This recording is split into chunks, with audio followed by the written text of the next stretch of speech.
मुजिंग drunk हो गया था तो सुमो ने उसे कहा कि मुजिंग तुम यहीं पे ही रहना, मैं अभी किसी को लेके आता हूँ जो तुम्हें तुम्हारे घर तक छोड़ आए। सुमो चला गया और मुजिंग ड्रंक हालत में बोल रहा था कि मैं उस कमीने को पीट पीट के मार डालूंगा। बाहर गुआनशुन ने सुमो को देख लिया कि अभी उसकी बात कर रहे थे और अभी वो सामने आ गया और पता नहीं निंगी ने जैसा बताया क्या ये किटी बिल्कुल वैसा ही होगा। तो फिर वो ये चेक करने गया। वो सुमो से फ्लर्ट करने लगा कि हे बेबी तुम तो बहुत ही क्यूट लग रहे हो। सुमो उसे इग्नोर करके जाने लगा था लेकिन गुआनशुन उसके आड़े आ गया कि ऐसे ही मत जाओ, मेरे साथ ड्रिंक करने चलो, मैं तुम्हें कैश भी दूंगा। लेकिन सुमो ने गुस्से से उसे कहा कि मुझसे दूर रहो। तो इससे गुआनशुन इम्प्रेस हो गया, मतलब कि निंगी जैसा सोच रहा है उसका किटी बिल्कुल वैसा नहीं है। उसने देखा कि निंगी भी बाहर आ रहा है तो फिर उसने अपनी एक्टिंग कंटिन्यू रखी। वो सुमो के करीब आने लगा तो सुमो थोड़ा डरने लगा था कि ये तुम क्या कर रहे हो। गुआनशुन ने कहा कि ब्यूटी मुझे किस चाहिए। सुमो बहुत डर गया और चिल्लाने लगा कि मुझे छुओ मत, मुझसे दूर रहो। तभी निंगी ने गुआनशुन को उससे दूर किया और सुमो को अपने पास लेके उसे गले लगाया।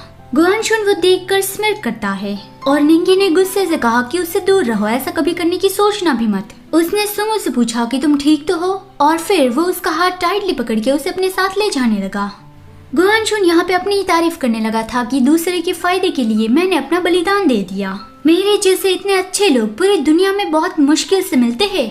तभी उसके सर पे एक पंच उड़ता हुआ आया और साथ में 2-4 गालियां भी। तो 5 मिनट पहले जब गुआनशुन सुमो को परेशान कर रहा था तब हमारा ये ड्रंक ब्यूटी गुस्से से सब कुछ छुपके से देख रहा था। उसने सब कुछ देखा था लेकिन कुछ भी सुना नहीं था। तो मुजिंग की ओर से डबिंग कुछ ऐसा था कि निंगी और गुआनशुन दोनों ही सुमो के लिए फाइट कर रहे हैं कि वो मेरा है तुम उससे दूर रहो, नहीं वो मेरा है तुम उससे दूर रहो। 2 अल्फा एक ओमेगा के लिए फाइट कर रहे थे। तो फिर ये दूसरा ओमेगा उन दोनों अल्फा के बीच में फंसे ओमेगा को बचाने जाना चाहता था। तो इसलिए उसने जाके गुआनशुन को पीटना शुरू कर दिया। गुआनशुन ने पहले देखा नहीं था कि वो कौन है, कि हे तुम्हारी हिम्मत कैसे हुई मुझे मारने की। लेकिन जब उसने देखा कि वो मुजिंग है, मतलब कि उसका ब्यूटी, तो फिर से उसकी धड़कन तेज हो गई।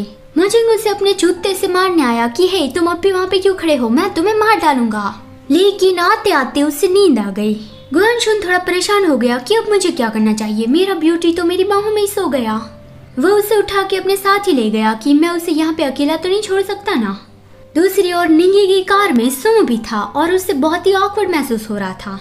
वो नर्वसली सोच रहा था कि पहले जो हुआ था वो सब कुछ मुझे निंगी को एक्सप्लेन करना होगा।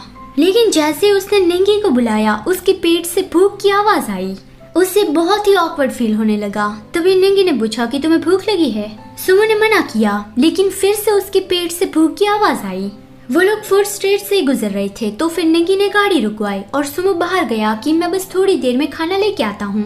वो जहाँ पे अक्सर जाता था वहीं पे गया कि क्या आपके पास अब भी वो स्वीट पैनकेक है। उस आंटी ने देखा कि हे शाओमू ये तो तुम हो।